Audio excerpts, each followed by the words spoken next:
This is a story I don't tell often. I'm not much for spooking people, but this really happened, I swear. So, last year, me and my buddy Jake thought it'd be a good idea to go camping. Just us two. You know, some quality bro time away from the city, up in the mountains. We've been doing this kind of stuff since we were kids. We set up camp near this really calm lake, surrounded by thick trees, had a few beers, grilled some burgers. Everything was just perfect, until it got dark. Late into the night, I woke up to some sound, like a drum beat or something, coming from the direction of the lake. It was rhythmic and loud, like someone banging on a tree trunk. I told Jake, but he just mumbled something about it being a beaver and went back to sleep. I got out of the tent, mostly to pee, but also to check out this sound. There, near the lake, I saw this thing. It was tall, like really tall. Even in the moonlight, I could tell it wasn't human. It had a glossy, wet skin, and it stood there, half in the water, half out. But the scariest part, it had no face, just a smooth, featureless head. I nearly peed my pants. I ran back to the tent, my heart thumping like crazy. I didn't sleep a wink after that. I just sat there in my sleeping bag, my mind racing, my palms sweaty. When dawn came, I didn't mention a word to Jake. He'd think I was crazy, or worse, messing with him. But the second night, something worse happened. Just as I was about to close my eyes, I saw these orbs of light circling our campsite. They were floating above the lake, about a dozen of them, glowing faintly. It looked like they were looking for something, or someone. I felt this deep fear in my gut, like I'd just stumbled onto something I wasn't supposed to see. I woke Jake up. I don't know if it was the panic in my voice or the pale look on my face, but he didn't ask any questions. We packed up and were out of there by the break of dawn. Now, I don't know what that thing was, or those lights for that matter. Maybe it was all in my head, or maybe, just maybe, there's more to these woods than we realize. All I know is I ain't going camping again, not for a long, long time.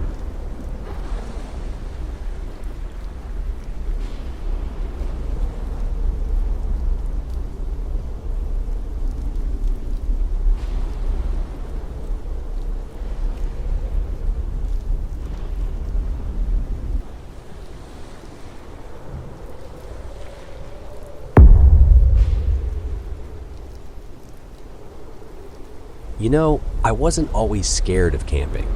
I used to love it.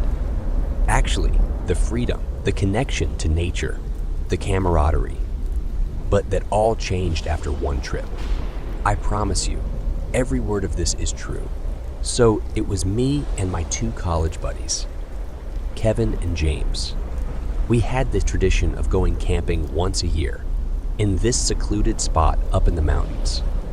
It was our way of catching up and taking a break from life. One year, we decided to try a new spot, a dense forest near an old abandoned logging camp.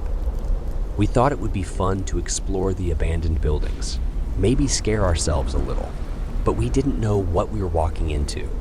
The first day and night were fine. We pitched our tents, made a fire, and swapped stories. The second day, we decided to explore the old camp.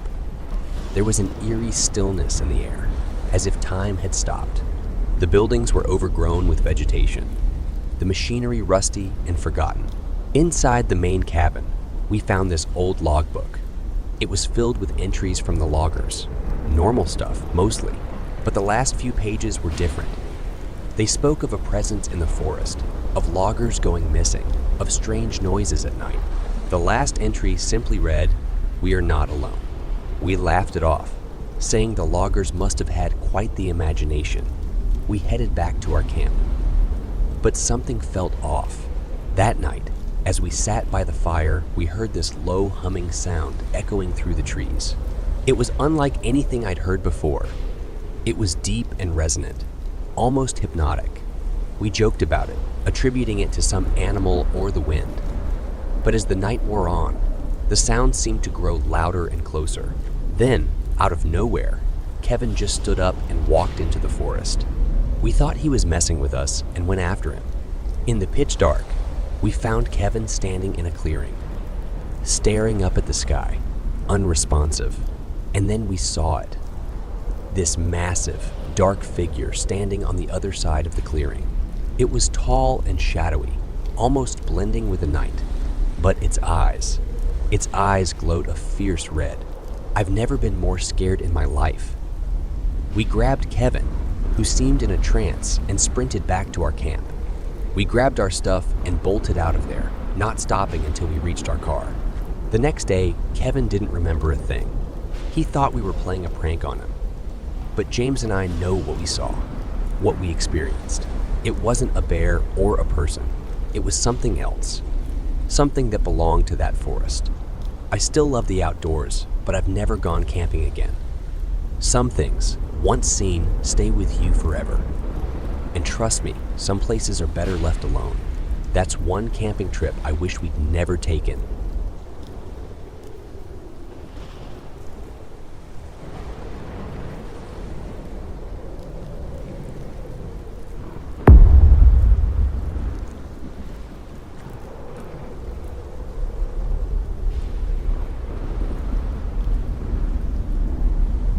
My buddy, Mike, and I were fresh out of high school and decided to go on a camping trip before heading off to college.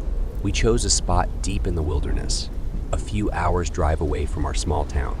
I'd been camping before, but nothing quite like this. Secluded, raw, and genuinely wild. The first couple of days were amazing. Hiking, fishing, cooking over the fire. It was exactly the kind of adventure we had hoped for. But one night, everything changed. We'd just finished dinner and were sitting by the fire, talking about our plans for the future, when we noticed a light in the distance. It was a flashlight, bobbing up and down, coming towards our campsite. We thought it was odd for someone to be out here in the pitch dark, but figured they might need help. The light got closer, and a man walked into the clearing. He was tall and gaunt, with wild eyes and a weird, almost jittery manner about him. He asked if he could sit by our fire, and we obliged, trying to be hospitable. He sat down, warming his hands over the fire, but he didn't say much. He just kept staring into the fire, occasionally glancing at us with a strange smile. It was unsettling, to say the least. After a while, we decided to call it a night. The man thanked us for the warmth and said he'd move along. We climbed into our tent, but neither of us could sleep. There was an odd feeling in the air, a sort of heavy dread, and then we heard it, the faint sound of footsteps outside our tent. We froze, hardly daring to breathe.